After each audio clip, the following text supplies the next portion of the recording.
여중생이 마약에 취한 것처럼 비틀거린다 이런 내용의 신고였는데 선생님 진짜 해보셨어요? 이렇게 해봤으면 여기 올 수가 없다. 궁금한 친구는 저 데리고 오세요. 제가 친절하게 얘기를. 경기 남부경찰청 강력범죄수사대 마약수사학에 근무하는 조승현 경위입니다. 2009년 강력팀 형사를 시작으로 해서 14년 상반기부터 지금 현재까지 마약수사 업무를 맡고 있습니다. 수사 업무를 좀 하고 있기 때문에 얼굴을 좀 가리시는 양해 부탁드리겠습니다. 수원서부경찰서 여천계 근무하고 있는 학교전담 경찰관 정현정 경사라고 하고요. 127 신고 처리에 있어서 학생들하고 상담하고 소통을 하고 있고 소년범들을 선도 보호 연계하는 청소년들을 위한 여러 가지 활동을 하고 있다고 생각하시면 됩니다. 네, 저는 분당에서 밝은미소약국을 운영하고 있는 그 대표 약사고요. 경기도 마약퇴치운동본부에서 예방교육위원장을 지금 하고 있습니다. 초중고 학생들뿐만이 아니라 일반인 대상으로 하는 마약 교육이라든지 경각심을 많이 일깨워주는 이러한 활동들을 좀 하고 있습니다. 청소년들의 범죄가 19년도에는 1.6%였다가 22년도에는 2.6%로 거의 2배가 가까이 올랐더라고요. 사건 수사를 하다 보면 예전보다 많아진 건 정말 사실이거든요. 예전처럼 조폭들이 있는 그런 한 공간에서 나 마약 한번 해봐야 되겠어. 이렇게 해서 그 조폭을 만나서 마약을 주고받는 사람이 없거든요.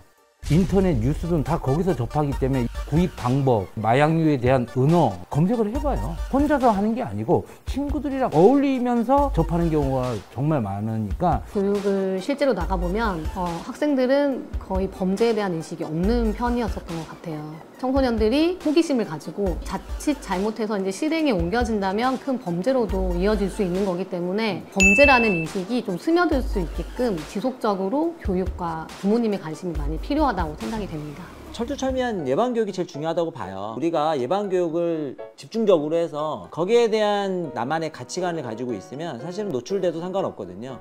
감기 바이러스가 아무리 많이 있다 하더라도 내가 저항력이 강하면 감기에 걸리지 않습니다. 근데 감기 바이러스가 되게 소량만 존재한다 하더라도 저항력이 떨어진 상황에서는 쉽게 감기에 걸리거든요. 역시 마찬가지로 마약에 대한 또는 중독성 약물에 대한 정확한 가치관을 가지고 있다면 주변에서 아무리 많은 정보들이 온다 하더라도 내가 흔들리지 않을 테지만 내가 가치관을 제대로 갖고 있지 않은 순간 유혹에서 쉽게 넘어갈 수 있는 거죠. 마약 교육 자체에 대해서 별로 부정적으로 생각하시는 불안해하시는 분들이 종종 계시긴 한데 오히려 살짝 알면 호기심이 더 강해집니다. 제대로 알면 호기심이 오히려 줄죠. 부모님들이 걱정하시는 우리 애에게 괜히 뭐 마약 얘기해가지고 애가 집에서 마약 거요 이렇게 걱정하시는 부분보다 정확하게 개념을 잡게 해주는 게 훨씬 더 중요할 수 있습니다. 검거 위주로 활동을 하고 있지만 검거했던 친구들도 다 하는 얘기가 사전에 예방교육을 한 번이라도 제대로 들었으면 자기가 과연 이런 선택을 했었을까 후회를 하는 친구들도 많거든요. 저희가 나가는 학교폭력 예방 교육 같은 경우는 한 학기에 1회씩 의무적으로 하게 돼 있거든요. 그것처럼 이것도 약간 의무적으로 교육을 다 해서 이제 학생들이 개념을 잘 알고 오남용하는 사례가 없어지도록 제도가 좀 필요할 것 같습니다. 초등학교, 중학교, 고등학교 단계별로 설명하는 게 좀 틀린 거에 있는 건지. 초등학생들에게 사실 마약이라는 단어 자체를 꺼내기가 너무 조심스러워서 호기심이 일어나는 정도로 얘기하면 안 되기 때문에 사용하는 용어들을 굉장히 좀 난이도를 낮추고 남이 주는 것들을 함부로 먹으면 안 되고 부탁하는 거 함부로 들어주지 말고 이런 식의 이제 실생활에 좀 접하는 부분들에 대한 얘기들을 많이 해주고 있고요. 중고등학생의 경우에는 조금 더 전문적인 부분을 얘기해 줍니다. 중독에 빠지는 이유라든지 중독에 빠졌을 때 나타나는 뇌의 변화라든지. 중고등학생의 경우에는 저희가 좀 처벌 위주로 많이 얘기를 해요. 제복을 입은 이제 경찰관이다 보니까 단호하고 조금 경각심을 줄 수 있는 이것은 분명 예방해야 되는 부분이 맞지만 결국 이것도 범죄가 될 수 있고 이거는 처벌받을 수 있다는 그런 경각심을 조금 강하게 심어주는 식으로 교육을 진행을 많이 하고 있습니다. 궁금한 친구는 저 데리고 오세요. 제가 친절하게 얘기를. 네, 어떻게 처벌되는지. 네, 한번 제가. 엄하게. 엄하게. 마약이라고 하면 우리가 아편이라든지 코카인 같은 천연식물에서 추출한 알칼로이드 이러한 것들을 모태로 만들어진 합성 마약까지 포함해서 마약이라고 부르고 있고요. 그 외에 중추신경에 작용해서 유해한 효과를 낼 수 있는 여러 가지 약물들을 향정신성 의약품이라고 분류하고 있습니다. 대마는 따로 분류되어 있는데요. 대마엽에서 추출한 여러 가지 알칼로이드 수지라든지 다양한 합성품들을 가지고 대마류로 구분하고 있기 때문에 이 세 가지가 모두 합쳐져야 마약류라고 구분된다고 볼 수 있겠습니다. 마약보다 조금 더 넓은 범위긴 하지만 인체 중추신경에 작용하는 것은 다 동일하게 작용되는 약물들이라고 볼 수가 있겠습니다. 마약이 인체에 작용하는 기전은 크게 두 가지라고 볼 수 있겠는데, 첫 번째는 중추신경 흥분하는 약물들이 있습니다. 우리가 흔히 잘 알고 있는 필로폰, 이러한 것들은 중추를 흥분하는 약물들로 도파민이라든지 노르에피네프린 같은 자극성 신체 전달 물질을 많이 분비시키게 만드는 약물입니다. 이러한 약물들이 과도하게 분비가 되게 되면 환각이라든지 정신착란이라든지 이러한 증상들이 나타날 수가 있죠. 다른 한쪽은 뇌신경을 억제하는 약물들이 있습니다. 이 억제성 중독성 약물이라고 부르게 되는데요. 대마를 소량 사용한다거나 향정신성 의약품 중에서 수면 진정제에 포함되는 약물들을 억제성 약물들이라고 봅니다. 뇌의 신경을 억제하게 되면서 과도한 진정 효과라든지 이런 것들을 주게 됩니다. 때문에 마음의 안정감을 주게 되고요. 이러한 것들로 인해서 약물의 정신적 의존도가 높아지는 상황이 된다고 볼 수 있겠습니다. 이러한 약물들은 모두 중추신경에 작용해서 과도하게 흥분 또는 과도하게 억제 작용을 가져오게 되면서 약물들이 작용하는 기전 때문에 중독성에 빠질 수 있다고 볼 수가 있겠습니다. 일단 약리 기전으로 말씀드리면 한 번에도 중독이 과도하게 될 수밖에 없다라고 말씀을 드릴 수 있는데요. 필로폰의 경우에는 한 번 투약으로 과도한 도파민이 분비가 되게 됩니다. 이 도파민은 우리가 어떠한 욕구에 대해서 성취를 했다거나 뭐 예를 들어서 맛있는 거를 굉장히 많이 먹었다거나 이런 것을 했을 때 보상작용으로 인해서 분비되는 뇌신경 전달 물질이라고 볼 수 있는데요. 천연적으로 분비되는 양보다 너무나 과도한 양이 분비되기 때문에 한 번 투여를 한다 하면 그 다음에 그 기분을 다시 느낄 수가 없습니다. 그래서 그 기분을 느끼기 위해서 다시 약물을 투여할 수밖에 없는 상황이 되게 되는데요. 자연적으로 보상될 수 없는 느낌이기 때문에 한 번 투약만으로도 약물에 중독이 될 수밖에 없다. 약물학적으로는 설명드릴 수 있겠습니다. 이런 마약류들이 이제 처음에는 쾌락을 위해서 사용을 하게 되는데요. 사용하고 난 이후에는 금단 증상 때문에 사용을 하게 됩니다. 그 약을 사용하다가 중단을 하게 되면 아까 말씀드린 흥분성 약물의 경우에는 몸이 굉장히 무력해지는, 의욕이 없어지고 살고 싶어지지 않고 통증 등의 다양한 증상들이 나타나기 때문에 이 통증을 견디지 못해서 다시 이 마약류를 사용하게 되는 거예요. 억제성의 경우에는 반대겠죠. 불안해진다거나 경련이 일어난다거나 하는 증상들이 생기거든요. 그런 증상들을 막기 위해서 다시 또 약물을 투여하게 됩니다. 근데 문제는 얘네들은 내성이 있잖아요. 다시 투여한다고 했을 때 그 증상이 완전히 경감되지가 않아요. 결국은 처음에는 쾌락을 위해서 또는 안정감을 위해서 약을 사용했다가 시간이 지나면 결국 내 몸에 괴로움을 잊기 위해서 약물을 사용하게 되고, 결국 가장 큰 문제는 이 치사량을 넘는다는 거죠. 그 필로폰이라든지 이런 것의 가장 큰 그 사망 원인이 호흡마비잖아요. 실제로 마약을 하면 어떤 기분이냐, 이걸 진짜 궁금해요. 저도 그 질문 받았었어요. 선생님 진짜 해보셨어요? 이렇게 해봤으면 여기 올 수가 없다. 해봤으면 이렇게 너네들을 교육할 수가 없는 사람이 될 것이다. 그 느낌은 선생님도 들어서만 안다. 하지만 절대 하면 안 된다. 이렇게 얘기를 해줘요. 그러면 이제 뭐 에이 이러죠. 웃겨? 웃겨? 아니요.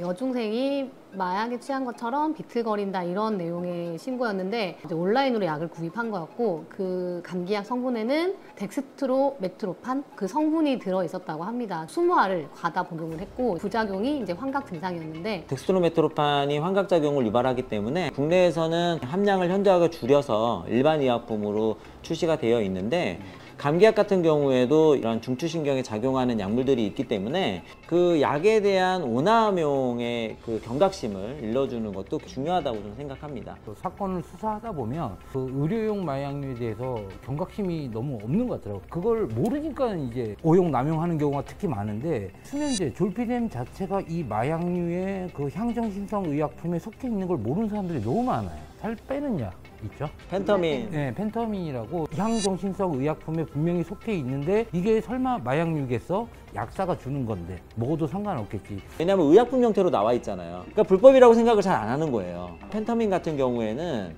한 번에 하루에 뭐 8알에서 10알까지 먹는 사람들도 있습니다. 필로폰하고 거의 동일한 필로폰 유사체거든요. 과용하게 되면 중추신경 흥분 약물로 작용하게 되기 때문에 그거를 이제 먹다가 계속 늘어나는 거예요. 늘어나다가 양이 너무 늘어나면 아예 끊을 수가 없는. 강의를 나가면 머리 좋아지는 약이 실제로 효과가 있는지 호기심을 가지는 친구들이 굉장히 많았거든요.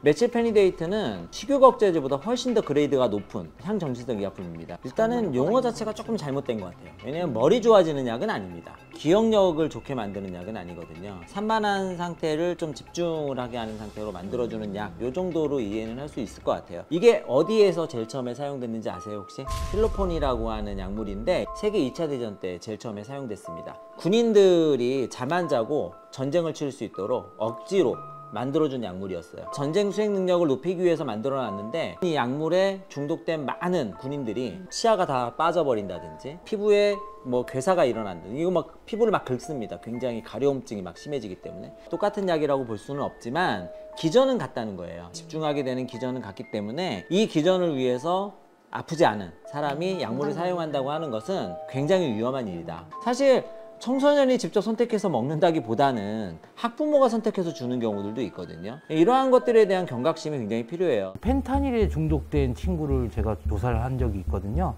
이게 원래 말기암 환자들이 처방받아가지고 죽기 직전에서나 먹는 마약인데 펜타닐 패치 같은 경우에는 참을 수 없는 중증의 통증에는 처방이 가능하도록 돼 있어요. 사실 식약처에서 지침이 다 있습니다. 초기 투약량부터 유지용량, 처방을 줄여가는 용량까지도 지침이 다 있는데도 투여의 방식을 바꾸는 방법들을 사용해서 굉장히 강력하게 인체에 작용하게 되거든요. 약간만 고용량이 되게 되면 바로 치사량으로 넘어가거든요. 마약이라는 얘기를 이렇게 꺼내보면 중요한 마약들은 다 알고 있는 편입니다. 정작 교육이 많이 돼야 되는 부분은 합법적인 마약입니다. 처방에 의해서 발생되는 마약류에 대해 정말 많은 교육이 돼야 되고 인식이 좀 쌓여가야 된다고 보고요. 안 해야 되는 게 많은데 이 왜 처벌이 궁금한지 모르겠네. 처벌이 약하다고 생각하고 한 번은 괜찮겠지.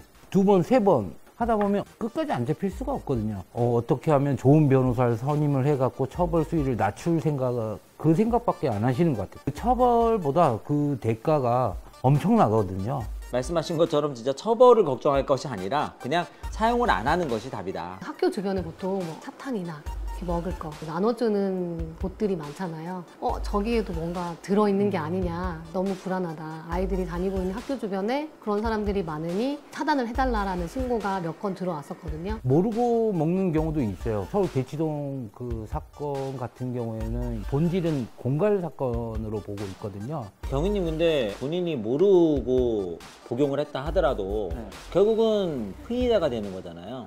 선생님 말씀했듯이 최근에 지금 접하는 경우가 클럽 등 그런 문화에 가게 되면 화장실을 갔다 온 사이 자기가 먹었던 요기 음료에 무언가를 타가지고 먹는 경우도 있고 JWH018이라고 겉으로 보기에는 이제 액상 전자담배랑 거의 비슷하거든요. 카트리지에다가 액상대마나 합성대마를 섞어서 이제 피는 경우가 많더라고요. 그 전자담배, 액상담배를 권하면 또 이제 뭣도 모르고 이제 피게 되는 경우. 모든 마약류가 똑같은 것 같아요. 이게 JWH018의 합성대마, 마약류에 속해 있는 메트암페타민, 필로포니아 이렇게 하면서 접하는 사람 없거든요. 폈던 게 뭐야? 다시 물어보면서 좋지 않았던 마약류였구나 이제 뒤늦게 이제 아는 경우가 많더라고요. 자식이 마약을 접했다 그러면 숨기고 싶은 경향이 있는 것 같아요. 정을 모르고 마약류를 접했을 때는 빨리 112에 신고를 해서 이 대처를 하셔야지.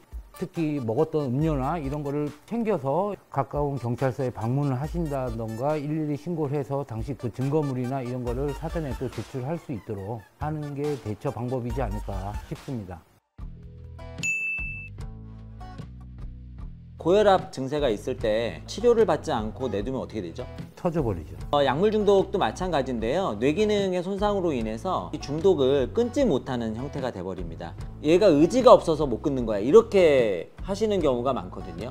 그런데 의지하고 전혀 관계없습니다. 정말 뇌가 병이 드는 상태이기 때문에 내 몸이 내 의지대로 할 수 있는 상황이 아니에요. 약물을 중단할 때 단약이라 그래서 확 끊는 방법이 아니거든요. 서서히 끊을 수 있도록 용량을 줄여가는 방법으로 해서 금단 증상을 최대한 줄이는 방법으로 치료를 하게 됩니다. 그래서 가다 놓고 뭐 못 나오게 한다거나 이렇게 하는 방법들은 굉장히 오히려 위험한 방법이 될 수 있기 때문에 혹시나 노출이 됐다면 꼭 전문기관의 치료를 받으셔야 됩니다. 이불을 뒤집어 쓰고 덜덜덜 떨어야지 이게 중독이 된 사람이구나 이렇게 인식하는 사람이 많거든요. 저 사람은 뭐 중독자야. 겉으로 보면 멀쩡하거든요. 빨리 치료도 빨리 스케일링을 받으면 다시 재생될 수 있는데 치료 시기가 늦어질수록 치료가 힘든 건 사실이지 않습니까? 과거에는 치료를 받게 되면 의사가 신고를 했어야 됐습니다. 지금은 이제 신고를 안 해도 되는 상황이죠. 그 치료를 받는다고 하더라도 사법당국에 연결이 되지 않기 때문에 전혀 알려주질 않고 그 상담받은 내역도 안 가르쳐 주더라고요. 그런 거를 또 염려하시는 학부모, 가족들이 있거든요.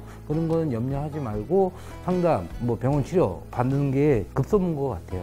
경찰 조사를 받고 난 이후에도 또 마약을 하는 사람들도 많거든요. 경찰 수사 받을 때가 골든타임이라고 보고 있거든요. 사건이 진행되고 재판 받기 전까지 그 사이에도 재발되는 경우가 허다하고요. 그렇기 때문에 저희 경찰에서는 그 초기 단계에서부터 치료를 받을 수 있게 지역 마태본부나 치료병원 안내를 해주고 있는 상황입니다. 처음이라도 호기심을 갖지 않는 게 제일 중요한 것 같습니다. 청소년들도 이 영상을 본다 그러면 호기심 보면 이제 저 볼 거 대비하셔야 될 것 같아요. 확실한 예방 효과가 될 것 같습니다. 약사님이 알려주신 마약류에 관한 정보와 형사님이 알려주신 뭐 검거와 처벌에 관한 것들을 제가 믹스를 잘해서 청소년이 마약 없는 대한민국에서 살 수 있도록 전 지속적인 교육을 하겠습니다. 결국은 정확한 지식을 알고 있는 게 가장 중요하다. 예방이 최고다. 검거보단 예방인가요? 아, 그렇죠. 이제 좀 그만 잡았으면 좋겠습니다.